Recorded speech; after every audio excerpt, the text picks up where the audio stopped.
Jeff. I did it. I had a deal with Draco Devane. Halos tili niya.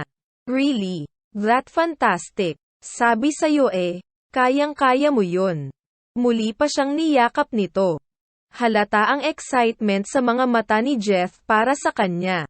I'm so happy for you.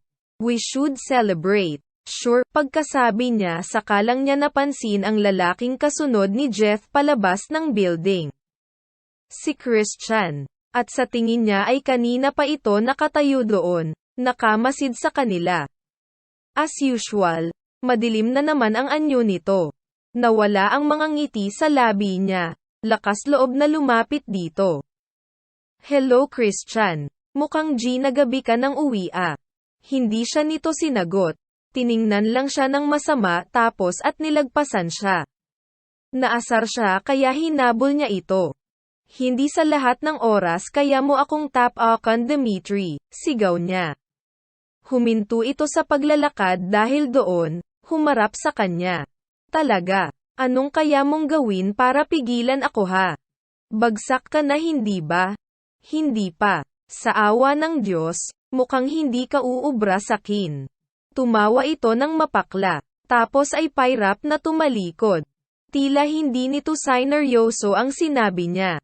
Masyado itong bilib sa kakayahan nitong magpabagsak ng tao. You just wait and see, sigaw niya. Sa pagkakataong iyon hindi na ito muling huminto. Tuloy-tuloy lang itong lumayo sa kanila. Pakiramdam niya umakyat lahat ng dugo niya sa ulo sa pagkaasar dito. Kung balewalain siya nito, ganun-ganun na lang, hindi niya ito maintindihan.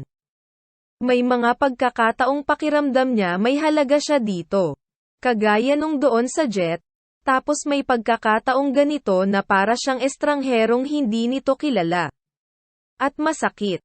Sa totoo lang masakit ang mabalewala. Hindi lang kumpanya niya ang dinudurog nito, pati puso niya kasama. Sa kumpanya siguro may magagawa pa siya. Pero paano naman yung puso niya? Paano niya ay lalaban ang puso niyang nangungulila pa rin talaga dito? Okay ka lang. Hindi, gusto niyang sabihing oo, pero hindi niya magawa. Hindi talaga siya okay. Asar niyang pinahid ang mga luhang naglandas sa pisngi niya. Kahit pilit niyang labanan, patayin at ikubli ang pagmamahal niya sa lalaking sumisira ng buhay niya, hindi niya magawa. Ang hirap maging tanga sa pag-ibig. Ang hirap. Hindi ako okay. Anak ng ipis ka Dimitri. May araw ka rin sakin. Impit niyang tili sa sobrang asar at lungkot na nararamdaman. Gusto niyang magwala at sumigaw pa doon ng malakas pero pinigilan siya ni Jeff. Tama na. Baka may makakita sa'yo dito. Ano gagawin na naman nilang issue? Ganyan naman sila ngatal niyang asek dito. Let's go. We need to get out of here. Sinikap siya nitong kalmayan para makaalis na sila. Nakakaasar siya. Nakakaasar, impit pa niyang politok. Uminom tayo Jeff. Ano? Iinom tayo ngayon. Magsi-celebrate tayo. Narinig mo. Let's go. Hindi siya nagpaawat. Gusto niyang malasing. Gusto niyang magwala. Pero mas gusto niyang habulin si Christian at yamakap dito ng mahigpit. Gusto niyang magmakaawa na lang na magpanggap ito ulit na interesado at may pakialam sa kanya. Miss na niya ito. Ang tanga-tanga niya dahil namimiss niya talaga ito. Chapter 41. Hindi siya napigilan ni Jeff. Siya pa nga ang nagdala dito sa pinakamalapit na bar na nadaanan nila. Pagpasok nila, mausok ang buong paligid, marami ang nagsasayawan sa dance floor at maingay sa buong lugar. Naroong nagsisigawan na ang mga tao, nagpapalakpakan at nagpapasiklaban ng sayaw. Wala siyang pakialam. Isa lang ang pinunta niya sa doon. Yun ay ang makainom ng alak ng maraming alak. Gusto niyang makalimot sa sunod-sunod na problemang dumarating sa kanya. Gusto niyang sumigaw at magwala sa dami ng kinikimkim niyang galit at sama ng loob sa mismong taong minamahal ng kanyang puso. Ang malas niya talaga. Pwede namang ibang tao na lang ang nanggigipit sa kanya, bakit kailangang ang taong mahal pa niya? Doble ang sakit na nararamdaman niya sa tuwing sinasadya nitong saktan at pahirapan siya. Lumipas ang mga oras na hindi niya namamalayan kung nakakailang baso na siya ng alak na nilalagok. Naging manhid na ang buong katawan niya na kahit gumuguhit ang init sa lalamunan niya na dulot ng matapang na alak na iniinom ay hindi na niya iyon alintana. Parang tubig na sunod-sunod niyang tinungga ang lahat ng iabot sa kanya ng bartender. V. Tama na yan. Nakakarami ka na. Sita sa kanya ni Jeff na nakabantay lang sa bawat galaw niya. Napatitig siya dito. Ba't kaya napakabait ng taong ito? Kung naambunan man lang sana ng konting kabaitan sa katawan si Dimitri, siguro siya na ang pinakamasayang nilalang sa daigdig. Kaso ay wala.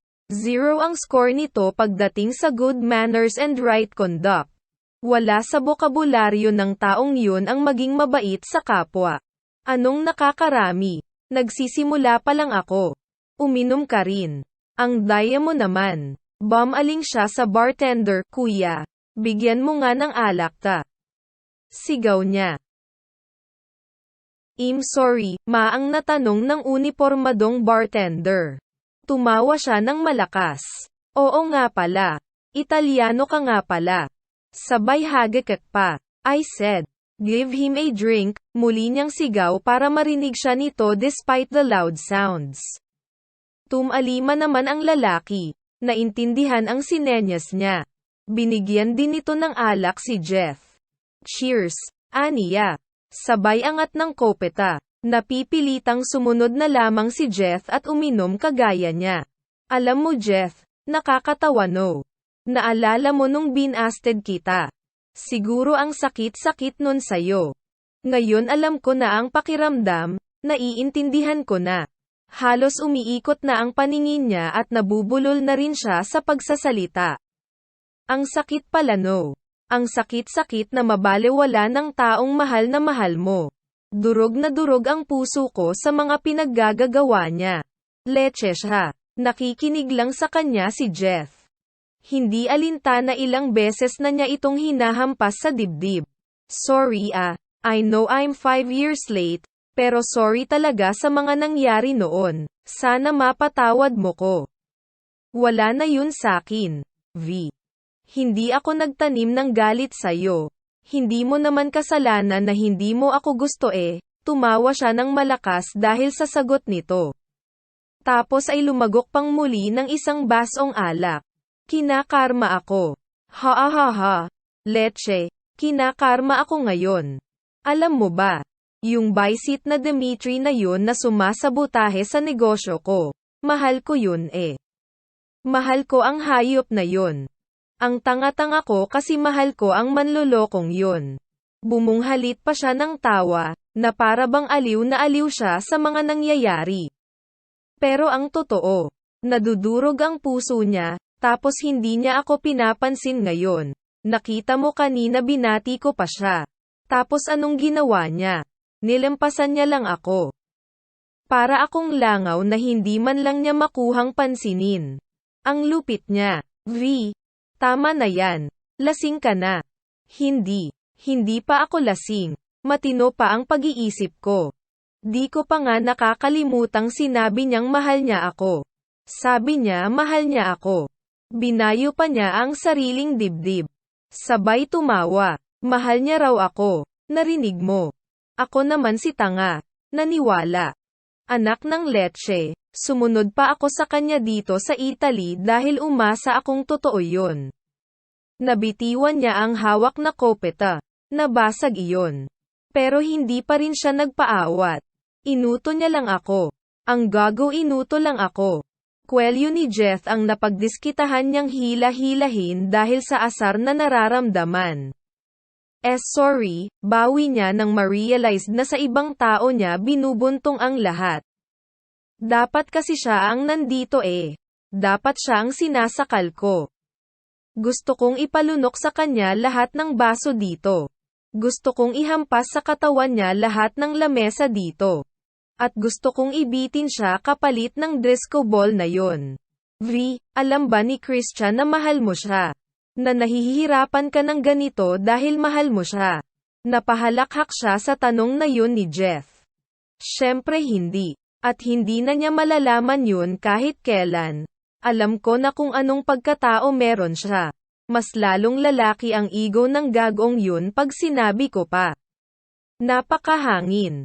Ang lakas ng bilib sa sarili. Umiling-iling lang si Jeff sa sagot niya. San nakatira yun? Alam mo. Siyempre alam mo. Executive director ka niya eh. Sabihin mo kung saan. Gugulpihin ko ang paasang yun. Tumayo siya at tinangkang hilahin si Jeff. Sit down. Okay, siyang nahila nito paupo. Hindi ka makakapasok sa bahay ni Christian sa ganyang kalagayan.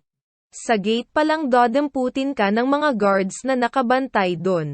Naintindihan mo ba? Wala akong pakialam kung sandamakmak ang guards niya. Isasama ko sila sa amo nilang walang hiya. Hindi pwede yang sinasabi mo. Lasing ka lang. Ang dapat mong gawin ngayon ay ang umuwi at magpahinga. Jethro, ang sabi ko sa'yo, hindi ako lasing. Kung ayaw mo akong dalhin sa bahay niya, papuntahin mo siya dito. Nanggigigil niyang giit. Ano? Tawagan mo si Christian Dimitri. Ngayon din. Pasigan niyang utos. Umiling-iling na muli si Jeff. Tawagan mo. Ang sabihin mo puntahan niya ako dito para maampas ko siya ng silya sa mukha. Sabihin mo yun. Nang hindi kumibo si Jeff, hinagilap niya sa damit nito ang cellphone. Pilit itong lumalayo pero mapilit siya. Stop it. Okay.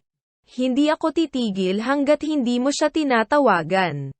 At hindi ako uuwi hanggat hindi ko nababasag ang mukha ng Christian Dimitri na yun dito mismo. Bumantong hininga si Jeff. Sumuko sa kanya. Kinuha nito mula sa bulsa ang cellphone. Dinail nito ang number ng boss saka nag-antay ng sagot. Hindi siya nakatiis, inagaw niya mula dito ang cellphone. Paimportante. Ayaw pang sumagot, nanggigigil niyang turan. Dinail niyang muli ang numero. Dimitri. Bungad nito sa malamig na tinig. Pakiramdam niya ginino siya sa boses na yon. Hoy Dimitri. Gusto kitang makita ngayon din. Puntahan mo ko. Sasapatusin ko yang mukha mo. Suarez. What the? Wait. Are you drunk? Ang yabang mo. Napakayabang mo. Anong akala mo sa sarili mo ha? Diyos.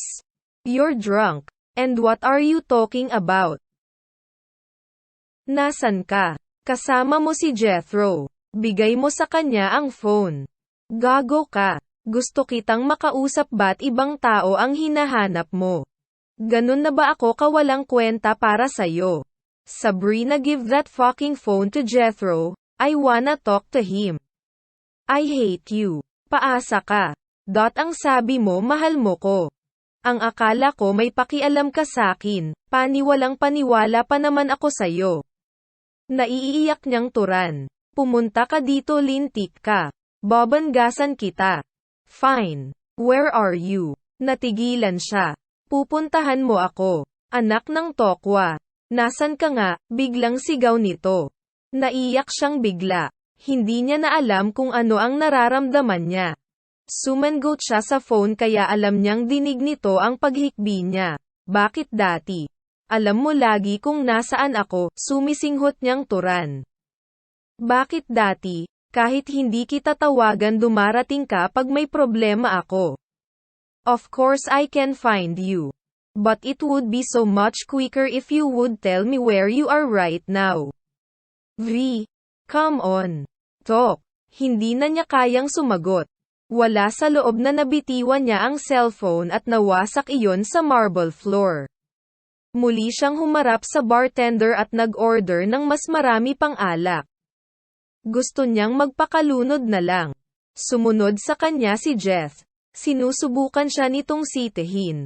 Ngunit hanggat may lakas pa siya, hindi siya nito mapipigilan. Mag-enjoy tayo, Jeff. Let's fucking dance. Ilang sandali pa ay nilukob na siya ng espiritu ng alak. Hinayla niya papunta sa gitna ng dance floor ang kasama. Hanggang sa mapilitan na lang din itong sumabay sa kanya nang makitang tumetawa na siyang muli. She could dance, yes. And despite being very unsocial, she could sing too. Nakipagsabayan sila sa mga tao sa dance floor, hanggang sa makumbinsi niya si Jeff na nag-e-enjoy na nga rin siya. Who wants to be Katy Perry for tonight? Sigaw ng lalaking nasa stage ng bar gamit ang pilipit nitong Ingles. Me, Sabrina V. Suarez. Sigaw niya. Sabay takbo papunta sa entablado. Pagdating doon kaagad niyang iniga ang mikropono sa lalaki. Oh, am I too formal for a Katy Perry look? She said teasing the crowd. Let me guys show you some skin. Nagpalakpakan at naghiyawan ang mga tao. Lalo na ang mga kalalakihan nang habarin niya ang blazer niya at itira ang panloob na sleeveless white top. Sinimulan na ng DJ ang Katy Perry song for the night. Teenage Dream. She knew that song pretty well kaya napatawa pa siya. Lumakas ang confidence niyang mapaligaya ang crowd. Isa sa mga lalaki mula sa dance floor ang tinulak ng mga tao para maging kapartner niya sa stage, isang Italyano. He was her age, matipuno ang pangangatawan, matangkad. Maporma at siya na yatang pinakagwapo sa loob ng bar according to the mob's judgment. The Italian stranger held her by the waist as she started to sing, his face a few inches away from hers. You think I'm pretty without any makeup on, you think I'm funny when I tell the punchline wrong, I know you get me. So I let my walls calm down. She started to enjoy big time. Lalo na nung maghiyawan ang mga tao dahil nagustuhan ang kanta niya. Sumasabay ang kapartner niya sa bawat galaw niya. Tumutugon ito sa mga haplos niya at mapang-akit na mga mata habang binibitiwan ang mga linya ng kanta. Well, she had to be very sexy. She was Katy Perry after all. She started to unbutton her blouse hanggang sa ma-expose ang cleavage niya. To achieve that sexy look, she even ripped her jeans using her hair clips. Sa ginawa niyang yun, nakawala ang mahaba at maganda niyang buhok. Tumetalon-talon pa siya. Before you met me I was alright but things were kinda heavy, you brought me to life, now every February you'll be my Valentine. Her body was very close to her good-looking Italian partner. They were dancing seductively just like what the song was telling. Let's go all the way tonight, no regrets, just love, we can dance. Until we die you and I will be young forever. She was singing on the top of her lungs, she was holding her mic real tight, na para bang nakalutang na lang siya dahil sa kalasingan. Hanggang sa dinaya na siya ng paningin, instead of an Italian stranger, si Black na ang nakikita niyang kasayaw niya. Mas lalong ginanahan ang katawang lupa niya na lingkisin. Haplasan at landiin ang kasayaw.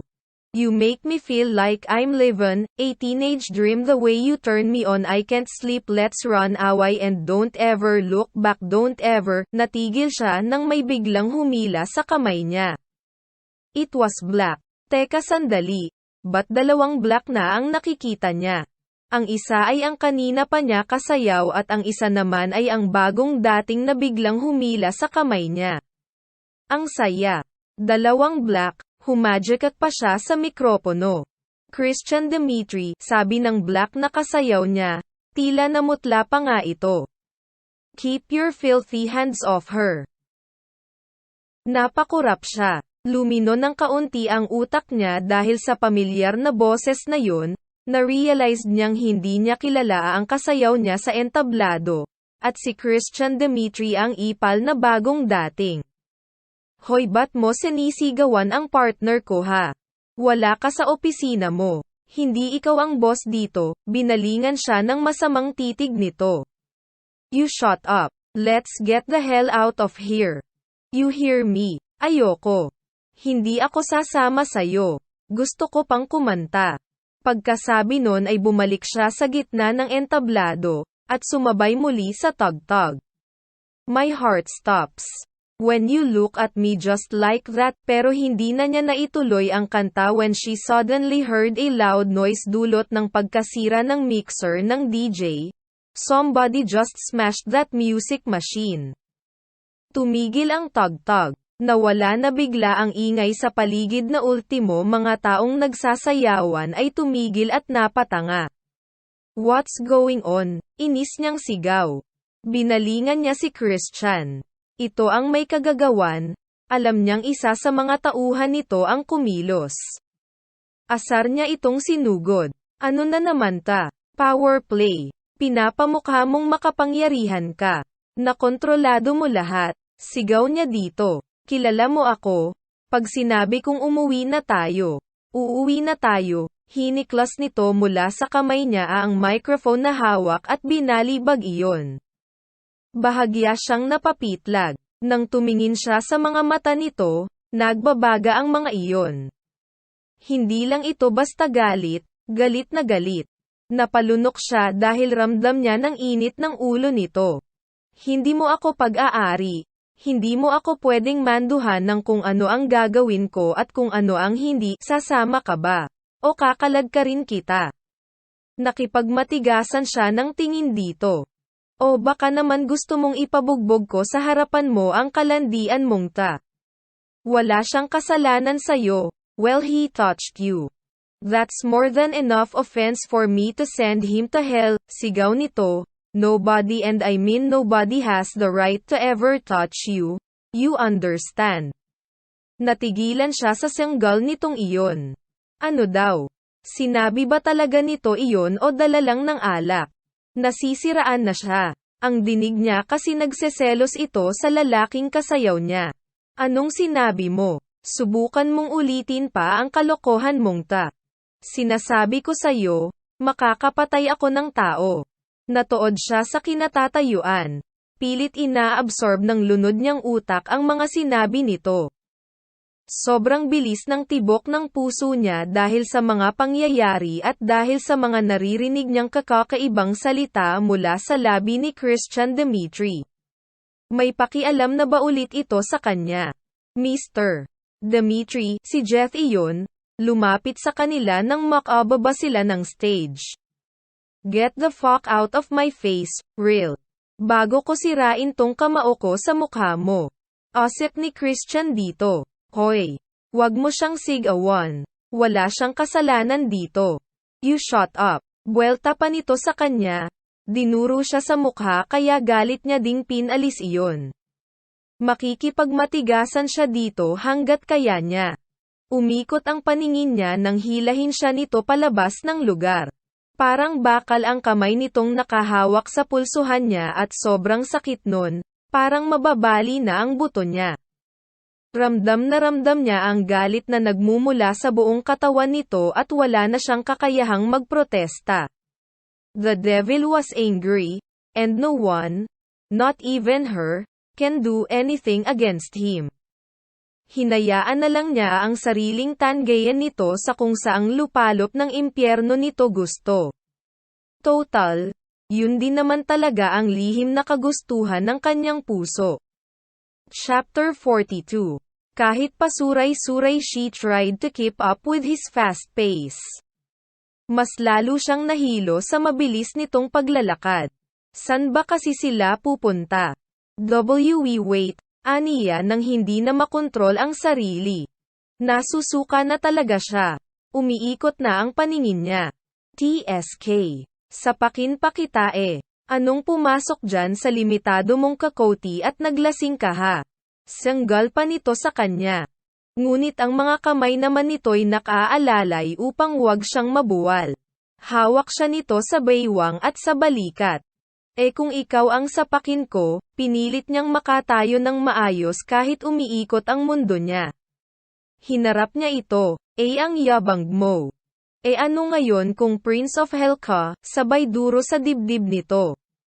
Bahagya itong napaatras dahil may kalakasan ang ginawa niyang yun. Ano ngayon kung magaling kang piloto? Inulit pa niya ang pagtulak sa matigas nitong dibdib. Napaatras itong muli. At saka ano ngayon kung ubod ka ng gwapong walang hiya ka? Akala mo natatakot ako sa'yo. Gusto pa niya itong itulak ng malakas ngunit nahuli nito ang pulsuhan niya at hinawakan iyon ng walang kasing higpit. Masakit iyon pero hindi niya naininda. Manhid na ng alak ang katawan niya. At higit na mas masakit ang nararamdaman niya sa puso niya. Huwag mong ubusin ang pasensya ko, matapang nitong buwelta sa kanya. Buti sa'yo paubos pa lang. Ako simot na ang pasensya ko sa'yo. Ba't ka ba nangingialam? Pinapante kita dito dahil asar na asar ako sa'yo, gusto kitang palunukin ng babog. Aba matindi. Ikaw pa ngayon ang asar sa'kin. Samantalang kung makipaglampungan ka sa lalaking yun parang katapusan na ng mundo at ayaw mong mamatay na virgin. Virgin na naman. Naasar na ako sa covery virgin mo ah. Alam mo kung ano ang gagawin ko. Babalik na lang ako doon sa bar baka sakaling may maakit sakin para masolusyonan na tong pagka-virgin ko at nang wala ka nang maiasar sakin. Inis na inis niyang turan. Pilit siyang kumawala dito upang makabalik sa loob. Pero hindi pa siya nakakalayo ay naabutan na siya ni Christian. Ikinagulat niya ang pagpasan nito sa kanya sa balikat nito na para bang balewala ang anumang bigat niya. Parang lumutang siya sa ere. Tumitili siyang humulagpos. Pero tila pati ang lakas niya ay walang kwenta kumpara dito. Ibaba mo ako Dimitri. Ibaba mo ako sa isapakan talaga kita. Ngunit napatili siyang law nang tapikin siya nito sa puwet.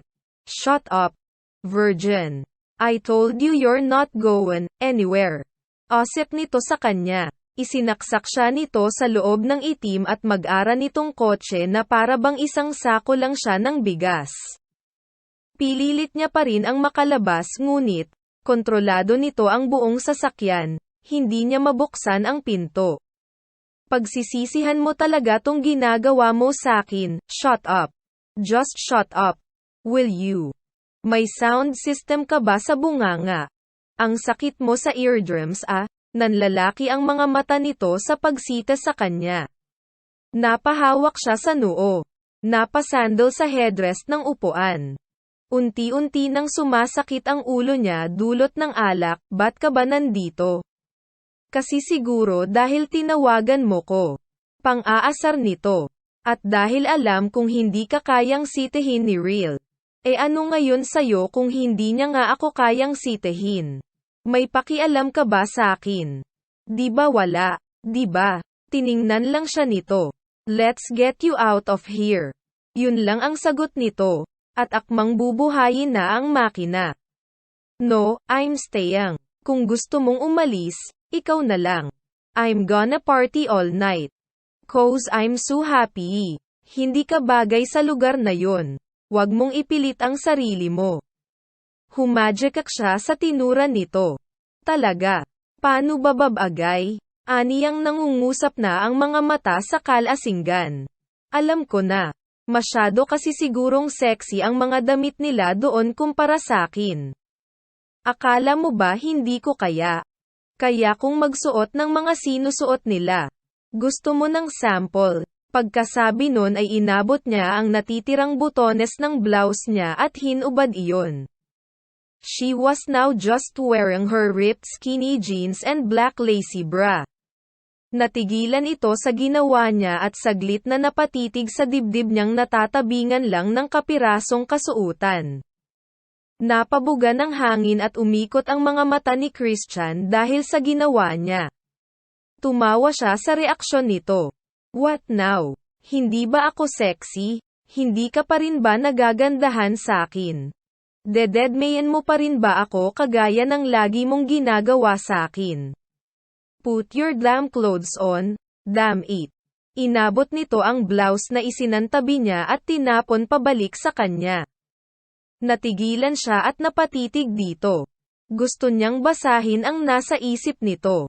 Gusto niyang malaman ang katotohanan sa kabila ng nakakalitong mga kilos nito pagdating sa kanya. Hindi ba talaga siya nito nagustuhan kahit kailan kagaya ng sinabi nito sa kanya? Kung ganun bakit sa tuwing kasama niya ito ay iba ang sinisigaw ng puso niya? She studied him.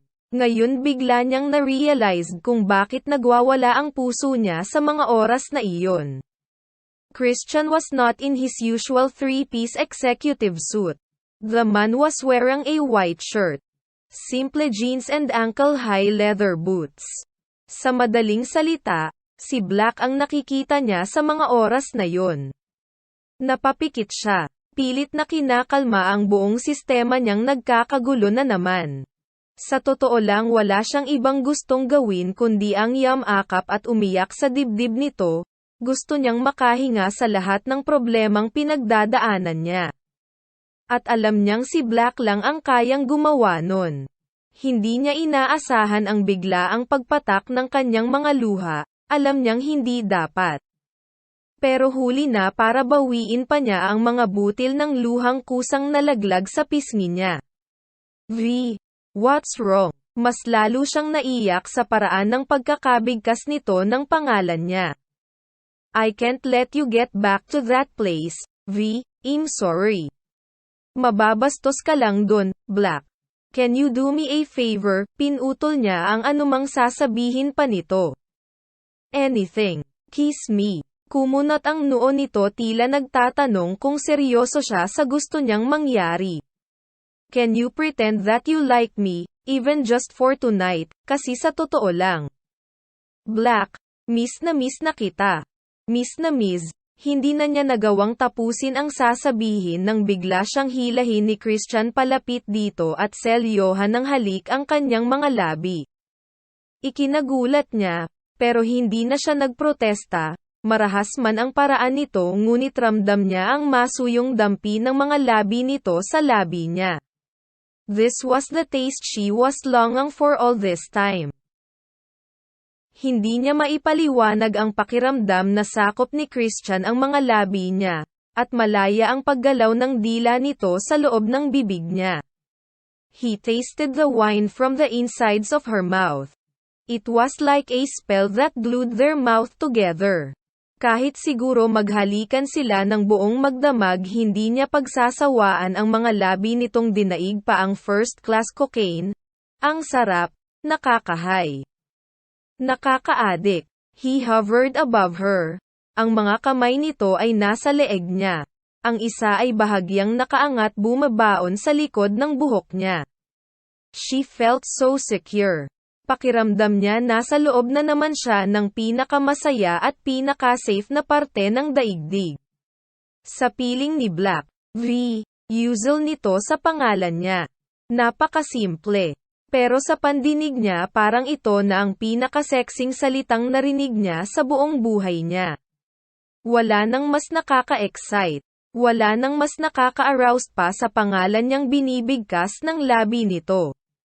Black, her seat slowly reclined, giving her the space to straighten her body. Hindi niya alam kung anong klaseng espiritu ang sumanib sa kanya nang kusa niyang anyayahan si Black na pamatong sa kanya. Gusto niyang maramdaman ang buong katawan nitong nakadikit sa kanya. Gusto niyang maramdaman ang buong bigat nito sa kanya. I wanna see you, kagat labi at lakas loob niyang usual. Kasabay nun ay bahagya siyang umangat mula sa pagkakahiga upang abutin ang damit ni Black at dahan-daang itaas iyon. Sinasadya niya ang pagsagi ng mga daliri niya sa matigas nitong pangangatawan. She felt his skin on her fingers. Napapasinghap siya sa ginagawa niya. Parang first time pa rin ang lahat para sa kanya. Nang tuluyan niyang maubad ang damit nito. Inabot niya ang nakaawang na mga labi ni Black. Hindi niya mapigilan ang sariling panggigilan ang mga iyon. Dahil bukod sa napakalambot nito at napakasarap, parang palaging pang nag-iimbita. She opened his mouth with her tongue and savored the flavor deep inside. God! She can't have enough of him. Bumaba ang mga labi niya sa leeg nito. She tasted his skin. Hindi siya nagkamali. He was so manly. He smelled like mint and sandalwood, mas lalong gusto niya itong malasahan ng buong buo. Hindi niya namalayan na karating na ang mga labi niya sa kaliwang nipple nito.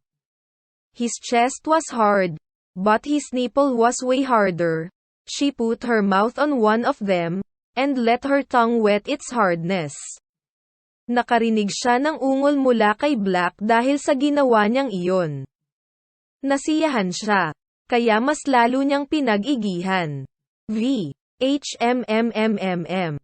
She slowly ran her fingers from his chest, down to his muscled stomach. She felt his fine hair on top of his jeans.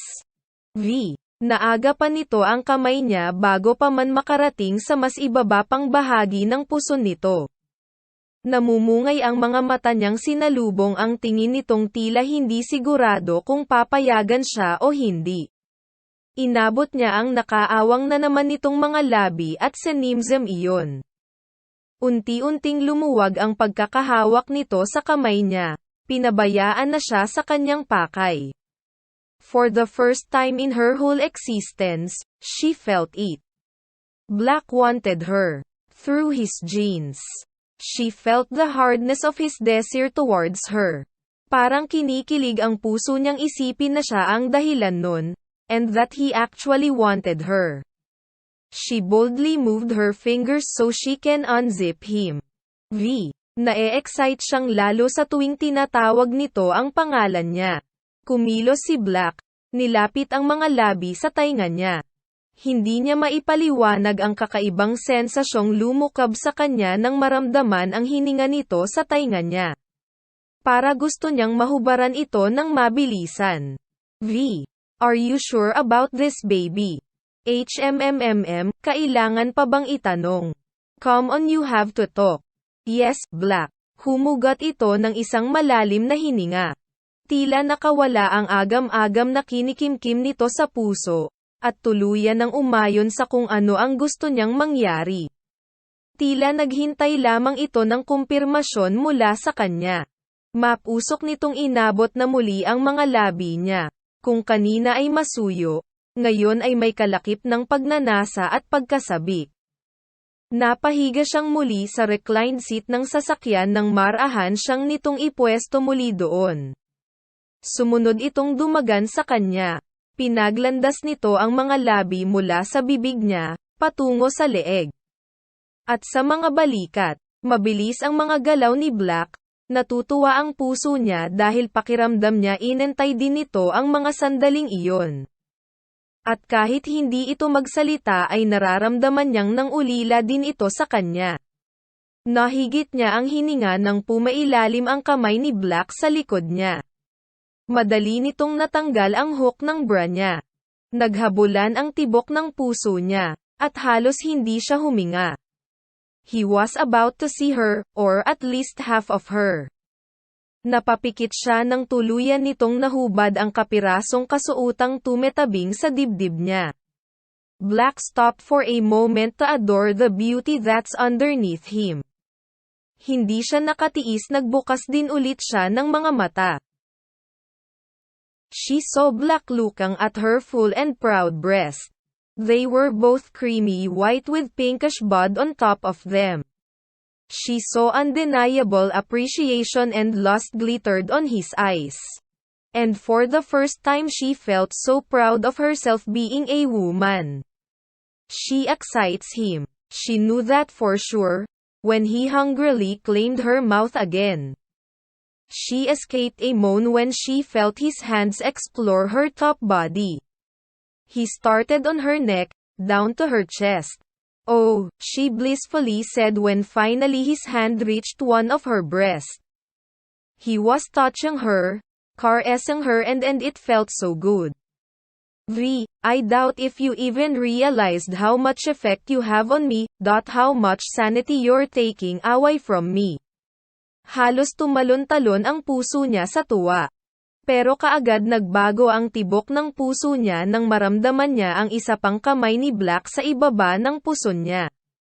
Napakapit siya ng mahigpit sa likod nito when slowly, his hand found its way inside her skinny jeans, and touched her from within. Napalunok siya. Hindi niya alam kung papaano pipigilin ang malakas na ungol na dapat niyang ilabas dahil sa ginawa nitong iyon. She couldn't contain herself.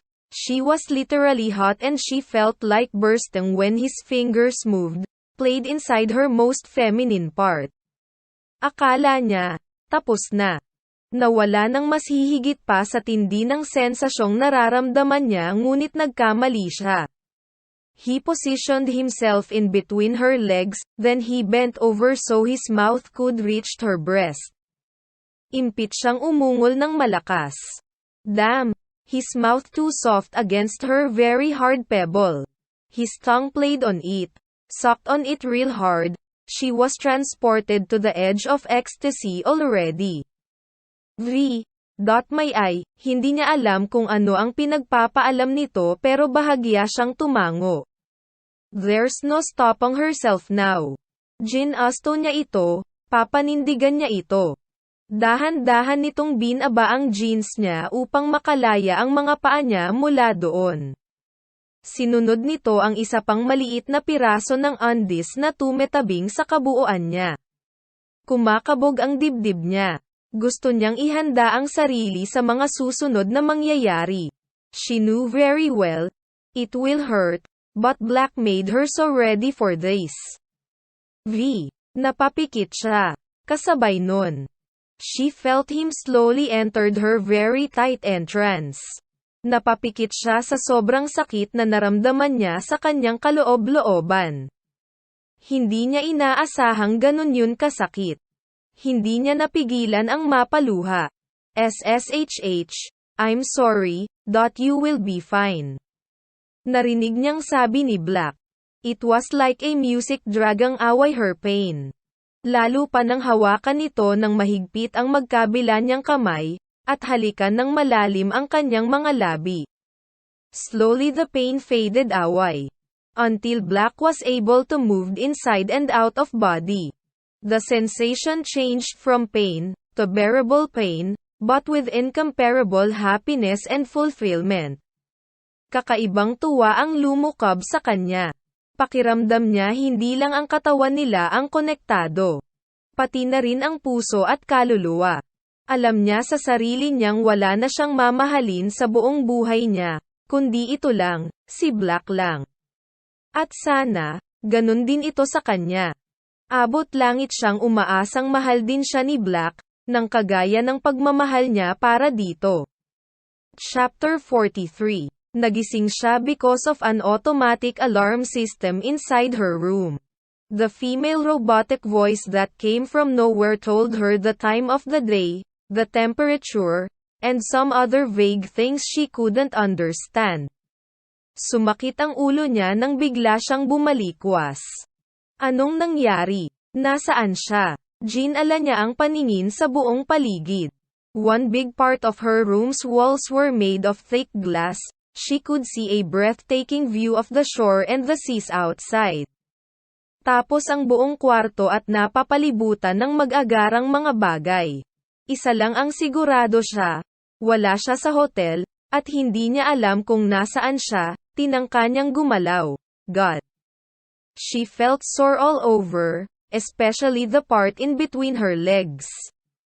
Tapos ay biglang bumalik ang alaala niya sa naganap ng nakaraang gabi. Napamura siya. Napasabunot sa ulo. She remembered what she did last night, what she stupidly did last night. Nasaan si Black?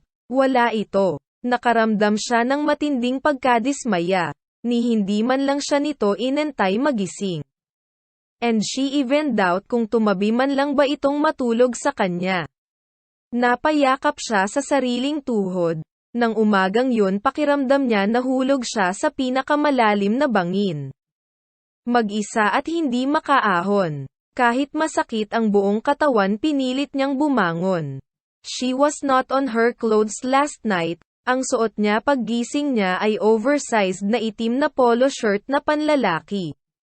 The room was quite big kaya effort na sa kanya ang paika-ikang paglalakad hanggang sa marating niya ang pinto. Pagbukas niya ng pinto, ikinagulat niya ang pagsalubong sa kanya ni Paula. Nakangiti ito pero hindi niya maramdaman ang sinseridad. Para bang inutusan lamang itong gawin yon. Hawak nito ang damit niya at isang bagong pair of jeans kapalit ng sinira niya sa bar kagabi. Good morning Ms. Suarez. Your clothes. Alanganin niyang inabot mula dito ang malinis na niyang mga damit. Nasaan si Black Christian? Mahina niyang tanong. He left early in the morning. He has to attend a very important event today. He can't miss it. Dismayado siyang tumango. So may lakad ito. Hindi man lang nagawang gisingin siya kahit saglit para magpaalam.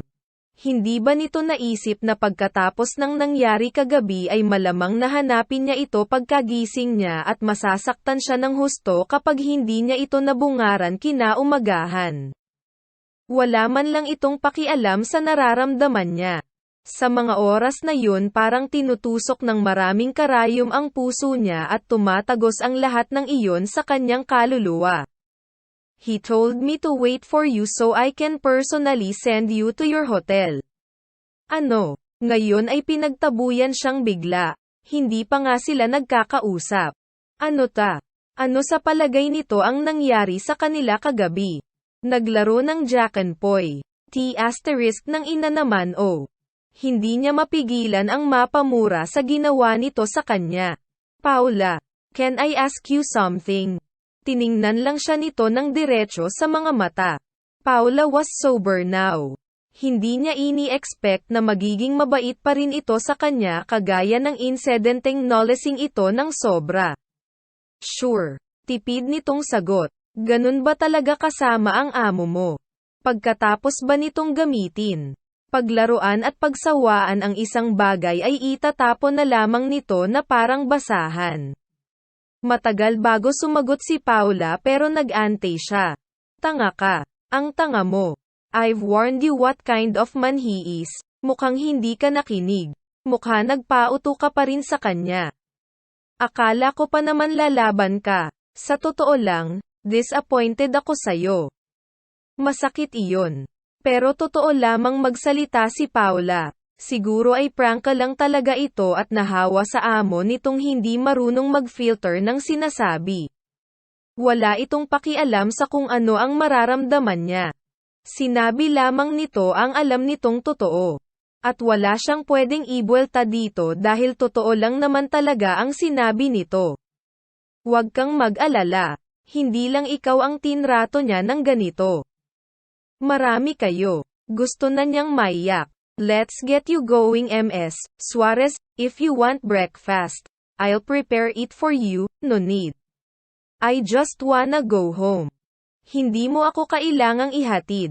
Are you sure? You are in the middle of a vast private property. Kung lalakarin mo simula dito palabas ng highway, aabutin ka ng 1 oras, magpahatid ka na. Yeah. Considering her body's current situation, baka nga abutin pa siya ng 2 oras. Fine. I'll go my own way.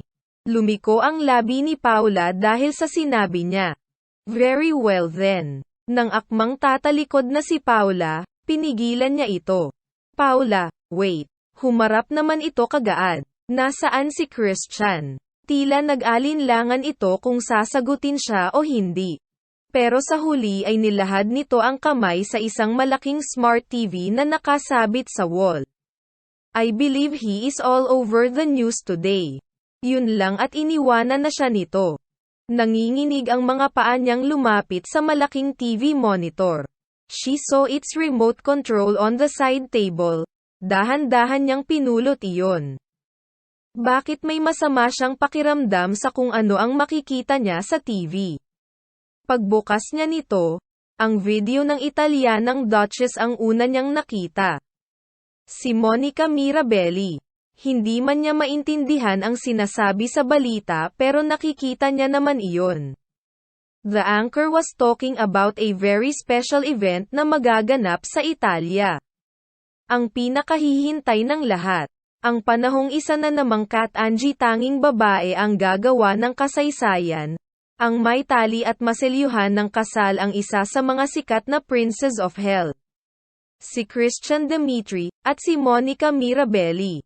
Halos mabuwal siya sa pagkakatayo sa mga makikita niya sa video. Bihirang lumabas sa media si Christian, at lately, sa lahat ng mga pagkakataong nasa news ito, kasama nito palagi ang babaeng Heredera. The media already labeled her as the ultimate woman for the notorious playboy. They said she was his karma, and she was his defeat.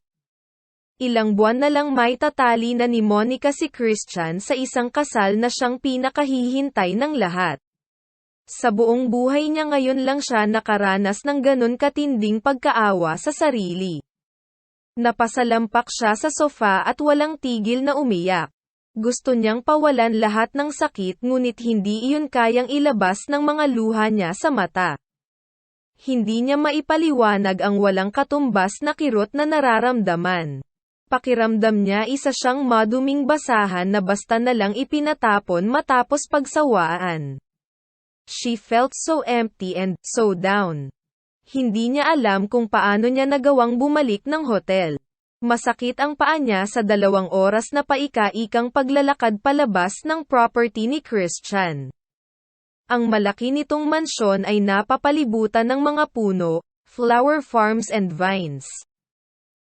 Sinikap niyang makalabas doon nang walang tinanggap na kahit na anong tulong mula sa mga tauhan nito. Sinubsob niya ang mukha sa unan at doon pilit na inimpit ang pag-iyak. Pakiramdam niya mauubos na lahat ng tubig niya sa katawan dahil sa walang tigil na pagtulo ng kanyang luha. Narinig niya ang pagtunog ng kanyang cellphone. Si Candy. Miss V. Good morning po. How is it going there? Pilit niyang kinalma ang boses. Nandito na po ang mga tao ni Drico Devoney. Medyo nagiging maayos na po ang takbo ng lahat dahil sa endorsement niya.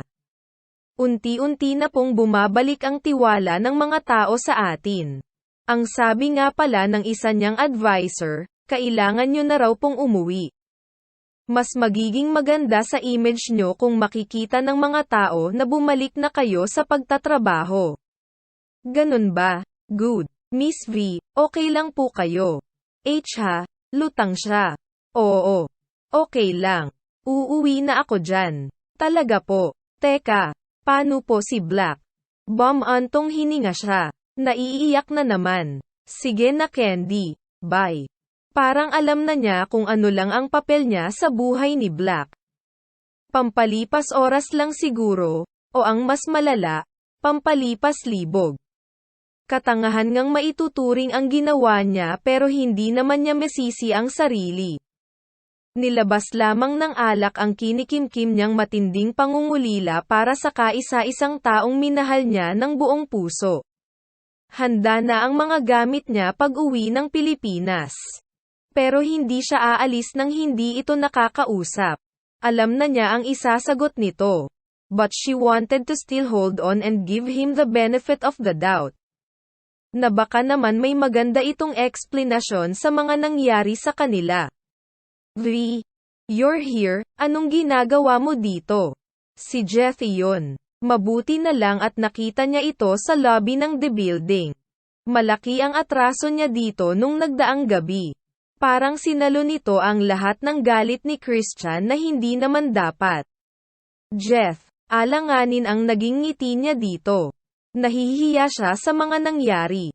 Sorry nga pala about the other night. Nasigawan ka patuloy ni Christian. Pero tumawa lamang ito, wala yun sakin. Ano ka ba? Bawing-bawi ka naman sa teenage dream mo. Ang galing mo palang kumanta. Nakagat niya ang kanyang ibabang labi. Sorry pa rin. Sanay na kaming lahat doon. He's not called the Prince of Hell for nothing. Bilang isa sa mga tao niya. Masasabi kong alam ko na kung anong ugali meron siya. Kaya sa totoo lang wala lang sakin yun. Kahit na, ako pa rin ang dahilan nun. I'm sorry Jeff, and thank you for all your help. Uuwi na ako sa Philippines. Nalungkot ang mukha nito. Ganun ba? Tumango siya at pilit itong nginitian. Effective yung advice mo sakin about getting help from one of the princes of hell. Kaya kailangan na ako sa office ko as soon as possible. Talaga. I'm happy for you, V. I hope you get back on track real soon. Kayang-kaya mo yan. Ikaw pa ba? Kahit masigla ang boses nito, alam niyang nalulungkot ito sa pag-alis niya. Pinagsisisihan niya ang lahat ng kasupladahang ginawa niya dito noon. Jeff was a really good friend. Maswerte siya at hindi ito ang tipo ng taong nagtatanim ng sama ng loob. Hinalikan niya ito sa pisngi at yamakap dito. Yun lang ang kaya niyang gawin to show her gratitude. V. Pareho silang napatingin sa pinanggalingan nun. It was Christian, at salubong ang kilay nito. Nang makalapit ito ay hinawakan siya sa braso at hinayla mula kay Jeff. Kaagad din nitong pinulupot ang kamay sa baywang niya to draw her closer to him, na para bang isa siyang pag-aari na hindi pwedeng madikitan ng kahit na sino. V. I got to go, good luck. Yun na lang ang naging pahayag ni Jeff bago umalis. Nang maiwan silang dalawa ni Christian, nagsimulang kumabog ng malakas ang dibdib niya. Lalo pat ang braso nito ay nakapulupot sa likod niya. Hey! Nakangiti na si Christian. Napasinghap siya nang halikan siya nito sa noo. Sinusundo mo na ba ako? Maaga pa ah. We need to talk. Hindi niya alam kung bakit nangangatal ang bibig niya nang sabihin iyon. Napatitig pa sa kanya si Christian. Ilang sandali pa dumating si Paula. Mr. Dimitri, you're needed in the boardroom in 5 minutes. Sabi nito. Nanlumo siya. Aalis ba siyang hindi man lang ito makakausap? Tell them I'm not ready. Paula. Ask them to wait for me in 30 minutes. Kapag wala pa ako, cancel the meeting. Napatingin sa kanya si Paula dahil sa narinig mula kay Christian. Pagkatapos ay ngumiti ito sa kanya bago nagpaalam. San tayo virgin ko? Masiglang tanong ni Christian na nakatawa pa. May halong pangaasar. Namula ang pisngi niya. Diyan lang sa cafe. Let's go then. Hindi nito pinakawalan ang baywang niya. Every time na dumidistansya siya, hinihila siya nitong palapit sa katawan nito. Nakatitig siya sa milk tea na nakapatong sa maliit na table na inukopan nila sa loob ng cafe. Sorry I'm not able to wait for you the other day, an emergency came up. You don't have to explain. Alam ko namang busy kang tao. Hindi mo obligasyon na antayin akong gumising. Sansala niya sa iba pang sasabihin nito. Nawala ang matamis ng ngiti sa mga labi ni Christian dahil doon. Still, I'm sorry. Galit ka ba sakin? V. Kagat niya ang ibabang labi sa pagpipigil na tumulo ang luha niya sa mga oras na yon. Galit. Ako, hindi. Hay buti naman. Akala ko galit ka na eh. Kinabahan na ako. Bumalik ulit ang mga ngiti nito. Tapos ay inabot pa nito ang kamay niya at pinisil iyon. Babawi ako. Maaga akong lalabas mamaya. May pupuntahan tayo. Gusto mo ba ulit lumipad? Christian. Hindi niya alam kung paano sisimulan. Kasi ang walang kwenta niyang puso, iba ang gustong sabihin. Gusto niyang sumama dito sa kahit saan man siya nito dalhin. Christian. You're back to Christian again. The other night you were calling me black. You don't look like black right now. Napatingin ito sa sariling damit. Tapos ay nginitian siya ng ubod ng tamis. Gusto niyang matuno. But I feel like black right now. Mas lalo nitong hinigpitan ang pagkakahawak sa kamay niya. Her heart skipped a beat. Halos hindi niya makakurap, nakatitig lang siya sa nangungusap nitong mga mata. His hazel eyes were pleasantly alive more than ever. Nakalimutan niya saglit kung ano ang pinunta niya dahil mga kilos nito at sa mga sinasabi nitong taliwas sa iniisip niya tungkol dito. Christian, I'm going back to the Philippines later this evening. Ano? Bakit? Alam mo kung ano ang pinunta ko dito. Hindi ko ini-expect na dahil nag-sex tayo ay makukuha ko na ang gusto ko. I know better than that. Ano bang sinasabi mo? What happened between us was not just sex. Eh ano yun? Espesyal ba yun? Pananagutan mo ba ako? Pakakasalan mo ba ako dahil doon? Napatitig ito sa kanya. I'm not delusional, Christian. Alam ko kung ano ang lugar ko sa'yo. At kung ano lang ang tingin mo sa'kin. Hindi ko papangaraping magbabago ang lahat ng dahil lang sa sex. What the heck are you talking about? I'm talking about your marriage with Monica Mirabelli. That's all over the news, Christian. Huwag kang magtangkang ipagkaila yun sa'kin. Napabuntong hininga ito. Ano ngayon kung magpapakasal ako? It's just a marriage for convenience. Kailangan ko lang siya sa negosyo ko. Yun lang yun. It's just a display. So I want you to stay beside me. Ako ang bahala sa Smart View. Naintindihan mo. Napaawang ang mga labi niya sa tinuran nito. Anong sinabi mo? So anong balak mo sakin? Gawing kabit. Ganun ba? Hindi sa ganun. Hindi. O ano ako? Para usan. Nanlalaki ang mga mata niya dito. Ano ba naman V? Hindi ganun ang tingin ko sa'yo. Okay. Ano? Ano ako sa'yo? Napabuga lang ito ng hangin. Hindi niya alam kung sasagutin pa siya nito sa tanong niya o hindi. Dito ka lang sa Italy. Ako na ang bahala sa Smart View. Ibibigay ko lahat ng kailangan mo. At lahat ng gusto mo, huwag ka lang umalis. Lahat ng gusto ko. Bakit? Kaya mo ba akong pakasalan pag sinabi kong yun ang gusto ko? Hindi ito sumagot. Tumitig lang sa kanya. Alam niya kung ano ang dahilan ng pananahimik nito, hindi siya nito kayang pakasalan. Nang ma-realize niyang hindi na talaga ito sasagot, ay nagsalita na siya. Hindi kasalanan ng mga babaeng nagmahal sa'yo ang madilim mong nakaraan. Wala kang karapatang parusahan ang ibang tao dahil sa tingin mo ay kagaya ito ng mama mo. Sana naman ako na ang huli sa iyong mga biktima, sana wala ka ng ibang babaeng sasaktan pa. Binawi niya ang kamay niyang hawak pa nito. Aalis na ako.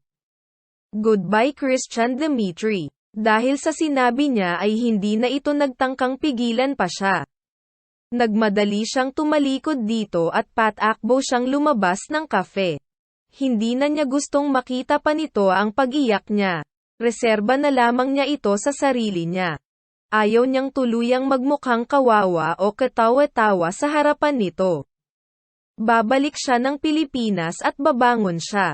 Puso lang ang durog sa kanya. Pero buong-buo pa ang mga ambisyon niyang kailangan niyang abutin, para sa sarili at para sa mga taong umaasa sa kanya. Hindi katapusan ng daigdig ang pagiging broken-hearted, hindi iyon ang magpapatumba sa isang Sabrina V. Suarez.